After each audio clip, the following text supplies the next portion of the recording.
जोधपुर के बीजेपी प्रत्याशी गजेंद्र सिंह शेखावत ने फर्स्ट इंडिया से खास बातचीत में कांग्रेस पर जमकर निशाना साधा और कहा कि मोदी के नाम और उनके चेहरे पर ही चुनाव लड़ा जा रहा है। सभी सीटों पर प्रत्याशियों का चेहरा मोदी ही है। गजेंद्र सिंह शेखावत से खास बातचीत की पॉलिटिकल एडिटर योगेश शर्मा ने। जोधपुर की चुनाव पर न केवल राजस्थान बल्कि पूरे देश की निगाहें कारण है केंद्रीय जल शक्ति मंत्री गजेंद्र सिंह शेखावत यहाँ से चुनाव लड़ रहे हैं। हमारे साथ शेखावत जी हैं और लगातार जीत का सिलसिला है। क्या लगता है इस बार हैट्रिक बनेगी? निश्चित रूप से बनेगी, हैट्रिक बनेगी और एक बड़े अंतर के साथ में बनेगी। जैसा मैंने चुनाव प्रचार का आपका वर्णन सुना है, खुद देखा भी है, निराहार पूरे 9 दिन आप व्रत कर रहे हैं और लगातार, और अभी जैसा पता लगा कि 3 दिन में केवल 1 घंटा सोए हैं। तो क्या, तो बहुत बड़ा इलाका है, पोखरण तक फैला हुआ क्षेत्र है, किस तरह से पूरे क्षेत्र का मिजाज आप देखते हैं? मोदी लहर अपनी जगह है, लेकिन जिस तरह कांग्रेस ने जाति का कार्ड आपके सामने खेला, उसको किस तरह से देखते हैं? देखिए, अंततः अगर मैं ये बात करूं तो चुनाव माननीय मोदी जी का काम, मोदी जी के नाम, उनके व्यक्तित्व और उनके कृतित्व पर लड़ रहे हैं पूरे देश में। आप लार्जर पर्सपेक्टिव में पूरे देश भर में उठा करके देख लिए, सभी सीटों पर प्रत्याशी का चेहरा केवल मोदी का चेहरा है। कमोबेश यही स्थिति राजस्थान में भी है, कमोबेश यही स्थिति जोधपुर में भी है। कांग्रेस ने बेशक मेरे स्वजातीय बंधु को चुनाव के मैदान में उतारा है, लेकिन मैं उसको बहुत बड़ी चुनौती नहीं मानता। मतदाता अंततः देश के भविष्य को कहाँ सुरक्षित मानते हैं?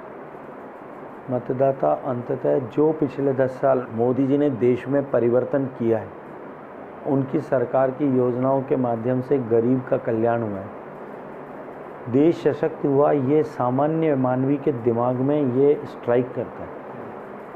अल्टीमेटली उस पर वोट होने वाला है। राम मंदिर, हिंदुत्व, राष्ट्रवाद, तमाम वो मुद्दे हैं, और जोधपुर तो खुद कहा जाता है कि अगर आज परिवार ही राम का वंशज है, तो क्या नरेंद्र मोदी का चेहरा, राम मंदिर 370 को हटाना, ये तमाम मुद्दे एक बड़ा ट्रम्प कार्ड साबित हो चुनाव का? केवल यही नहीं है, गरीब के जीवन में जो परिवर्तन आया और 25 करोड़ लोग गरीबी की रेखा से बाहर निकलने का सौभाग्यशाली जीवन प्राप्त कर चुके, ये अपने आप में एक बहुत बड़ा फैक्टर है। और ये ऐसे समाज के, ऐसे तबके के बीच के को इम्पैक्ट करता है जो कभी ट्रेडिशनली कांग्रेस का वोटर हुआ करता था। इसलिए गरीब कल्याण की योजनाएं, बड़े और कड़े फैसले और देश की तरफ देखने का दुनिया का बदला हुआ नज़रिया, ये 3 ऐसे पिलर्स हैं जो मोदी जी को एक ऊंचाई देते हैं, जिसको देख करके देश का मतदाता मतदान करता है। किस तरह से पूरा सिनेरियो इस चुनाव का, जोधपुर में ये नारे लग रहे हैं, आपकी तरफ से नारा है कि देश में नरेंद्र और मारवाड़ में गजेंद्र, तो उधर एक नारा बुलंद होता है कि जोधपुर का बेटा। किस तरह से? बेटे तो आप भी यहीं पढ़े हैं, यहीं आप अध्यक्ष? मैं भी पैदाइश जैसलमेर में हुई है, उसी जिले में जो इस लोकसभा क्षेत्र का हिस्सा है। अर्थ का सियासत में देखिए, ये कांग्रेस पार्टी के डीएनए की प्रॉब्लम है। कांग्रेस पार्टी ने हमेशा ही बोली, भाषा, क्षेत्र, अमीर गरीब, धर्म, मजहब, इन सब के नाम पर बांट करके अपनी राजनीतिक गोटियां सेकी हैं। अब जो सामने प्रत्याशी हैं वो उसी डीएनए के हैं, तो डीएनए का असर तो कहीं ना कहीं दिखेगा। उपलब्धियों की बात करते हैं, गजेंद्र सिंह शेखावत उपलब्धि बताएं तो उन्होंने जोधपुर के लिए क्या किया? वो जोधपुर से अपने घर से निकल करके अपने गांव तक, जो केवल 8 किलोमीटर है, उसमें आँख खोल करके जाएं, उसमें नज़र आ जाएगा। एक पूरी तरह जोधपुर का ग्रामीण इलाका, जोधपुर का शहरी इलाका, दोनों का मिजाज अलग, अलग अलग तरह की जातियों में बटा हुआ यहाँ पे इलाका। तो क्या कांग्रेस की जो परंपरागत वोट है वो पिछली बार भी उस तरीके से नहीं आया जब खुद अशोक गहलोत के पुत्र यहाँ से चुनाव में? तो क्या लगता है इस बार आपका मार्जिन बढ़ेगा? देखिए, मैं आंकड़ों की बाजीगरी में नहीं जाना चाहता, न कोई अंकगणित की जो है आंकड़ों में जाना चाहता हूँ। मैं इतना अवश्य जानता हूँ, प्रचंड बहुमत के साथ में भारतीय जनता पार्टी विजयी होगी। पिछले चुनाव के कंपैरिजन में अब की बार अनुकूलता अवश्य है। पिछली बार हम सरकार में नहीं थे, नवंबर में हम सरकार से बाहर हो गए थे। अशोक गहलोत साहब मुख्यमंत्री थे, उनका अपना प्रभाव है, बहुत गहरी जड़ें भी है। 5 बार यहाँ सांसद रहे, 3 बार केंद्र के मंत्री रहे, 5 बार विधायक, 6 बार विधायक रहे, तीसरी बार मुख्यमंत्री थे और सामने पूरे पौने 5 साल मुख्यमंत्रित्व काल के कांग्रेस के शासन के बचे थे। सरकार के सभी साधन संसाधन प्रत्यक्ष परोक्ष रूप में उसके लिए उपयोग किए जा रहे थे चुनाव के लिए। पार्टी की पूरी मशीनरी, सरकार की पूरी मशीनरी लगी थी, लेकिन फिर भी जब देश की जनता ने ये तय कर दिया था और जोधपुर की जनता ने उनके साथ में ये तय कर लिया था कि हमको मोदी को प्राइम मिनिस्टर बनाना है, तो कुछ नहीं हो पाया। स्थिति कमोबेश वही है। अनुकूलता इसलिए है कि अब वो मुख्यमंत्री नहीं है, सरकार उनके साथ नहीं है। और अगर इतने अनुकूल जोधपुर लोकसभा होती, तो यहाँ से एक बात ERCP को लेकर करूँगा।